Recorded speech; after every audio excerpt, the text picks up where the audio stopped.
नमस्कार. मी इयत्ता 8वी डॉक्टर नाजपाऊल बुद्धे माध्यमिक विद्यालयाची विद्यार्थिनी आपल्यासमोर माझी स्वरचित कविता सादर करीत आहे.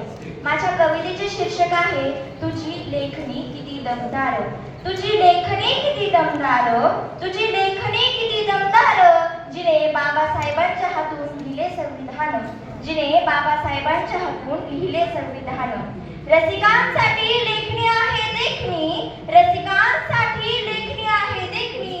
तिने केली पानावर विचारांची आखणी, तिने केली पानावर विचारांची आखणी. सारा इतिहास त्या लेखणीने रचला, सारा इतिहास त्या लेखणीने रचला.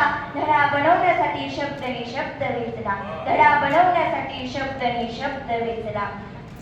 लेखणी आहे देखणी, ही लेखणी आहे देखणी. आज ओळख झाली माझी कवयित्रीची लेखणी, आज ओळख झाली माझी कवयित्रीची लेखणी. माझ्या मनातल्या भावनाची करीती पानावर आखणी, माझ्या मनातल्या भावनाची करीती पानावर आखणी. माझ्या मनातले व्यथा ती कागदावर उमटविते, माझ्या मनातले व्यथा ती कागदावर उमटविते. कधी हसवते तर कधी रडविते, कधी हसवते तर कधी रडविते.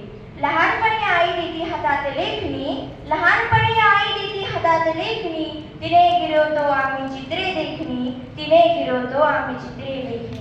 तुझी लेखणी किती दमदार, तुझी लेखणी किती दमदार. ज्याने घेतली हातात तो शिकून सावरून खुर्चीत बसतो रुबाबदार, ज्याने घेतली हातात तो शिकून सावरून खुर्चीत बसतो रुबाबदार. तुझी लेखणी किती दमदार. धन्यवाद.